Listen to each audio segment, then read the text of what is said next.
প্রাণী জগতে বিভিন্ন ধরনের প্রাণী রয়েছে। কোনো প্রাণী বিশাল, আবার কোনোটি অন্তত ছোট আকৃতিতে বড় হয়েও এরা যেমন বিশেষ কিছু সুবিধা পেয়ে থাকে, তেমনি ভাবে ছোট আকৃতির প্রাণীগুলো অনেক দিক থেকে সুবিধা পেয়ে থাকে। বড় প্রাণীর চেয়ে এদের খাবার সহ নিত্য প্রয়োজনীয় জিনিসপত্র সবকিছু অল্প পরিমাণে লাগে, এতে করে তারা অল্প চেষ্টাতে খাবার ও প্রয়োজনীয় জিনিসপত্র সংগ্রহ করতে পারে। ছোট প্রাণীর বিশেষ সুবিধা হচ্ছে তারা প্রয়োজনের সময় অল্প জায়গার মধ্যে নিজের বাসস্থান নিশ্চিত করতে পারে, যা বড় প্রাণীর ক্ষেত্রে অনেকটা কষ্টকর। ভিডিওটি শুরু করার আগে আপনারা যদি এই চ্যানেলে নতুন হয়ে থাকে তাহলে সাবস্ক্রাইব করে পাশে থাকবেন। চলুন তাহলে পৃথিবীর সবচেয়ে ছোট পাখির প্রাণী সম্পর্কে জানা যায়। খরগোশ। ছোট প্রাণীদের মধ্যে পিগমি প্রজাতির খরগোশ পৃথিবীর সবচেয়ে ছোট প্রজাতির খরগোশ। এদের নর্থ আমেরিকায় পাওয়া যায়। ওজনের দিক থেকে এরা মাত্র 400 গ্রাম। এরা নিজেদের খাবার লুকিয়ে রাখতে পছন্দ করে। বানর। পিগমি মার্মোসেট প্রজাতির বানরকে পৃথিবীর সবচেয়ে ছোট প্রজাতির বানর হিসাবে গণ্য করা হয়।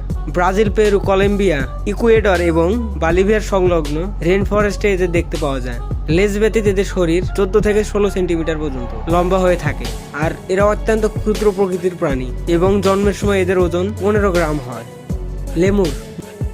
যদিও উপরের বানরকে আমরা সবচেয়ে ছোট প্রাণী হিসাবে অভিহিত করতে পারতাম, কিন্তু এর চেয়েও ছোট প্রজাতির প্রাণী রয়েছে। এই প্রাণীর নাম লেমুর।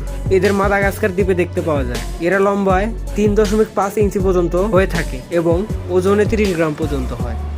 Humming bird. সকল প্রজাতির পাখিদের মধ্যে সবচেয়ে ছোট প্রজাতির পাখি এটি। উষ্ণ রক্ত বিশিষ্ট পাখিদের মধ্যে হামিং বার্ডই সবচেয়ে ক্ষুদ্র। এরা 2 ইঞ্চির মতো লম্বা হয় এবং এদের ওজন 1.8 গ্রাম। ছোট হওয়ার পরও এরা দেখতে অনেক সুন্দর। পাখিদের মধ্যে এরা সবচেয়ে ছোট প্রজাতির প্রাণী। বাদুড়। বাম্বলবি প্রজাতির বাদুড় পৃথিবীর মধ্যে সবচেয়ে ছোট প্রজাতির বাদুড়। এদের বার্মা এবং থাইল্যান্ডে দেখতে পাওয়া যায়।